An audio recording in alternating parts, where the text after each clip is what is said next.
자, 킹갓 제너럴 엠퍼러 충무공 플레이어 월드컵에도 이어지는데 주인공 바로 파올로 벤투입니다. 네. 벤투 감독은 대한민국 대표팀의 원정 2번째 16강 진출을 달성하는 쾌거를 만들어냈고요. 그리고 월드컵에서 본선 무대에서 이 큰 국제대회에서 우리가 이렇게 축구할 수 있구나를 직접 몸소 보여줬습니다. 내용적으로 굉장히 인상적이지 않았나요? 그렇죠. 네, 1, 2경기를 보면서 우리가 느낀 건 내용이 너무 좋은데 결과가 안 나왔다. 그래서 그렇죠. 참 아쉽다 얘기했잖아요. 네. 근데 이제는 결과까지 만들었습니다. 그래서 벤투 감독이 글쎄요. 이 월드컵을 마지막으로 우리와 이제 마무리를 할지 어떻게 될지 우리는 뭐 아직까지 알고 있는 게 없습니다. 그런데 만약에 이렇게 대한민국 대표팀을 떠나서 그 다음 스텝을 밟는다면 우리는 벤투 감독을 응원해야 할 거고 그럼요. 네. 그리고 우리 대표팀이 앞으로 나아갈 왜냐하면 축구는 계속되니까 초석을 정말 잘 다져준 감독이다라고 기억을 할 거예요. 그렇죠. 2018년 8월에 부임을 했습니다. 네. 저희가 월드컵 직전에 벤투 감독이 부임하고 지금까지 오는 데 있어서 그 뉴스를 쫙 모아서 영상을 올린 바가 있었는데 1568일을 지휘를 했습니다. 벤투 감독. 아직까지 이어지고 있어요. 그렇죠. 최장기 대표팀 감독입니다. 네, 물론 이제 중간에 코로나 휴식기로 A매치가 안 열렸던 그렇죠. 기간이 있었던 것도 고려를 해야 되지만 뭐 그걸 떠나서 4년이 넘는 시간 동안에 월드컵 준비 기간을 드디어 한 감독 체제를 우리가 끌고 갔다는 거. 그렇지. 전 거기서 벤투 감독은 그 자체로 의미가 있는 거라고 아주 생각해요. 중요해요. 뭐 이윤의 슈틸리케 말 안 할게요. 그다음에 허정무 감독이 이렇게 3위고요. 그렇죠. 그다음에 승률을 봤을 때 56경기를 치러내면서 35승 13무 8패. 승률은 62.5%고 최다 경기를 지휘했습니다. 네. 이것도 역시 쭉 우리 대표팀과 함께했다. 그거 우리 이기고 난 다음 라커룸에 들어가는데 손흥민 선수가 벤투 감독 이렇게 딱 하고 들어가더라고. 그러니까 네.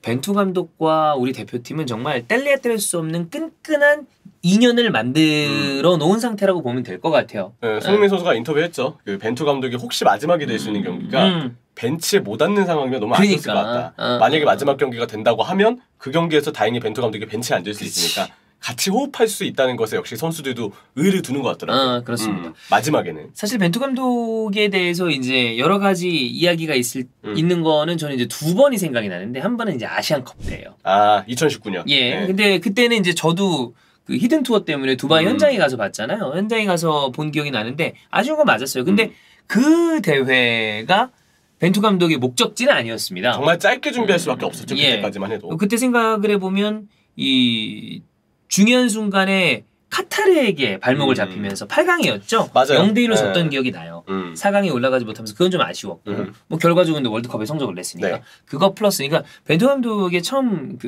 목표점은 그거라고 하죠. 월드컵 본선에 진출. 그리고 난 다음에 이후에 이제 성적을 도모했던 건데 그리고 우리의 스타일을 만들어주는 그렇죠. 네. 그 우리의 스타일을 만드는 데 있어서 사실 잡음이 없었느냐? 그건 아닙니다.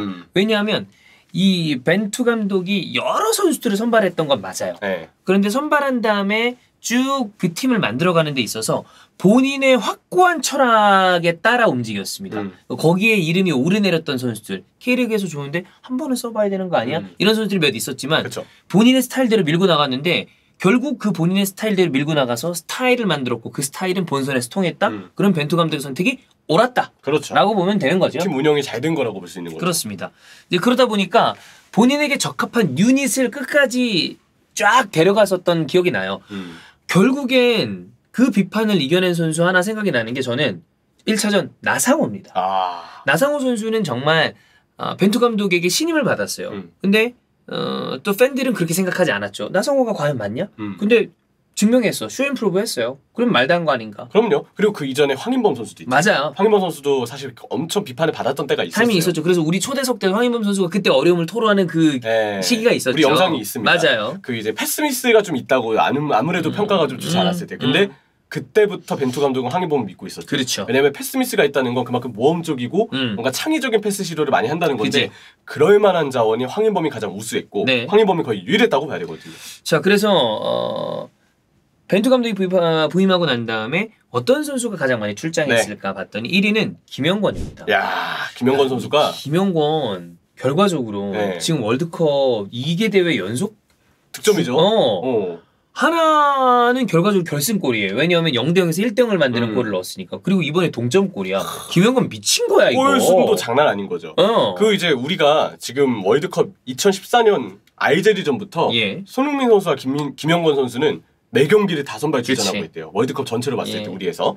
근데 진짜 꾸준하게 뛰어주면서 김영건 선수가 지난 대회, 이번 대회 모두 골맛을 보고 특히 그 골의 순도로 봤을 때 역대급으로 남을 만한 아주 좋은 상황들을 만들었어요. 그렇죠. 네. 그다음 2위가 황의조 선수입니다. 황의조 선수가 이번 대회는 비록 골을 못 넣었지만 그 이전에 여기까지 오는 데 있어 황의조가 대단한 역할을 해줬고 얼마나 많은 공헌을 해줬나요? 그럼요. 네. 3위는 황인범.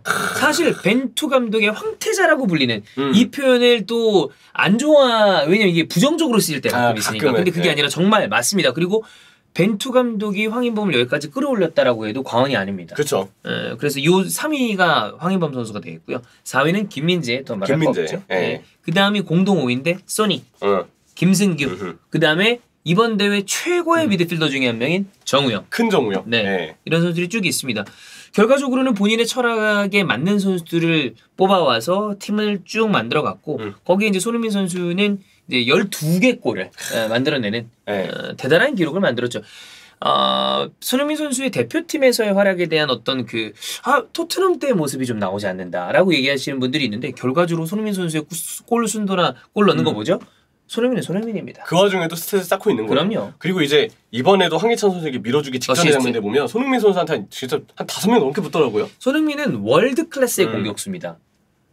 대한민국 대표팀에 대한 파악을 못하더라도 손흥민에 대한 파악은 모든 상대팀의 감독과 선수들이 알아요. 그럼요. 거기부터 막는 거야. 그 순간부터 상대는 부담입니다. 네, 협력 수비를 하고 어떻게든 견제를 하려고 하죠. 그렇죠. 근데 우리는 그런 손흥민 덕분에 손흥민 선수가 물론 되게 수고스럽긴 하겠지만 그 손흥민 덕분에 어딘가에 또 다른 공간이 나온다. 그렇죠. 네, 그걸 이제 우리가 좀 활용하는 모습들이 그동안 많았죠. 네, 벤투 감독이 그렇게 해서 본인의 스타일을 만들었고 비록 아시안컵에서 아쉬운 초반에 스타트가 있었습니다만 실제 원래 목표였던 월드컵에서는 16강 진출이라는 쾌거를 만들어냈고 그리고 본인의 고국이긴 하지만 그리고 본인은 또 2002 월드컵에서도 뛰기도 했었잖아요. 네. 거기서 우리가 박지성 선수의 이 해버지의 슈퍼골을 이 무기로 1대0 포르투갈을 상대로 승리했는데 네. 오늘도 포르투갈을 잡아냈다. 그렇죠. 예. 이번에도 한 골차 승리였다. 그렇죠. 근데 감독이 포르투갈 사람인 벤투였고 어쨌든 벤투 감독 입장에서 포르투갈도 나가고 우리나라도 16강 나가고 뭐 좋은 결말이라고 생각합니다. 그렇습니다. 그리고 2위로 진출이가 이게 16강이 나는 남아공 월드컵 때도 16강에 진출했잖아 원정. 근데 그때 느낌이랑 좀 달라. 그러니까 그때는 나이가 어렸었던 것도 있고 그 사이에 제가 늙은 것도 있겠죠. 그때는 제가 청년에 가까웠는데 지금은 이제 40을 바라보고 있으니까 그때가 아직 백분토론 나오시기 전이잖아요. 전이죠. 그러니까 2010년이니까 아나운서 준비하기 전이에요. 네. 근데 지금은 정말 아까 얘기했던 것처럼 내일 모레 40이거든. 그러니까 그 사이에 시간이 오래 흘러서 그런 건지 아니면 그것도 있었던 것 같아. 06 이 월드컵도 있었지만 월드컵 때 2010 남아공 월드컵은 저는 2002의 영광이 좀 이어지던 느낌이었어요. 왜냐하면 박지성이라는 이 우리 대표팀의 역사상 유례없는 중심축이 버티고 있었기 때문에 와 역시였는데 네. 그간 우리가 14 월드컵 어려웠죠. 18 월드컵 어려웠죠. 이런 걸 겪다 보니까 이게 그때가 기적이었구나. 이런 일은 다시 안 일어나나 보다 라는 생각을 가지고 있다가 이번 월드컵에서 이런 성적을 내다 보니까 더 감회가 새로운 게 아닌가. 여운이 그렇죠. 길게 남고요. 그런 생각이 좀 많이 들어요. 그리고 또 하나. 저는 02 월드컵은 논외로 하겠습니다. 네. 그때는 정말 특수한 월드컵이었고 우리가 홈이었으니까. 그때를 제외한 다음에 우리 대표팀의 경기력과 경기의 스타일이 본선 무대에서 이런 식으로 먹혔던 대회가 과연 있나?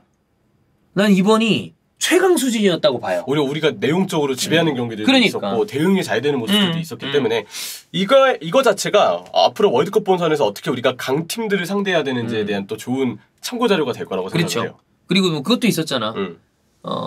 두 번째 가나전 끝나고 난 다음에 그 열정적인 앤서니 테일러의 뭐 약간 그것도 우리를 응집하게 만든 것 같아. 그럴 수 있어. 퇴장당하면서 네. 그게 뭐 결과적으로는 벤치에 있는 게 제일 좋죠. 근데 그때 전후 상황을 봤을 때 벤투 감독이 그렇게 해줬기 때문에 선수들이 또 뭉칠 수 있었고 우리 대한민국 대표팀을 응원하는 팬들 입장에서도 저렇게까지 한다면 우리가 또 한번 뭉쳐서 한번 했으면 좋겠다라는 생각을 본인이 몸소 보여준 느낌도 들어요. 맞아요. 그래서 오히려 어떻게 보면은 덕분에 선수들이 이번 포르투갈전까지 가나전이 사실 우리가 아쉽게 졌기 때문에 이게 분명 우리가 팀 분위기나 멘탈적으로 타격이 있을 수 있는 시기였거든요. 그렇죠. 근데 오히려 그게 벤투 감독이 하나로 응집을 시켜주면서 보다 더 포르투갈전에는 반등이 되지 않았나 네. 그 생각을 좀 해볼 수가 있습니다. 그렇습니다. 그래서 이제 벤투 감독이 아까 우리는 여러분 모릅니다. 네. 벤투 감독이 어디까지 계약이 돼 있고 뭐 기존 계약 기간 이후에 어떻게 연장이 될지 이런 건 잘 모르지만 아마도 사실 우리 월드컵이 벤투호의 마무리 시점일 거라고 많이 예상하잖아. 그러면 아까 얘기했던 것처럼 마지막 경기가 될 수도 있는 브라질전 그쵸. 혹은 기적을 써서 또 다음 경기가 있을지 모르겠지만 벤투 감독은 우리 대표팀에게 아까 우리가 처음에 얘기했던 것처럼 정말 많은 것들과 새로운 시작점 그리고 우리가 어떻게 방향성을 가지고 나아가면 되는지를 많이 시사해주고 가는 사람이 아닌가라는 생각이 들어요. 맞아요. 그리고 또 하나의 강대국 브라질을 이제 만나잖아요. 네. 또 어떻게 우리가 대응을 할지가 벌써부터 기대가 됩니다. 기대돼요. 이제 기대예요. 걱정이 아니에요. 지든 이기든 어떤 결과가 나오든 어떻게 할까가 너무나 많이 기대되는 그런 감독과 우리 네. 대표팀이 아닌가.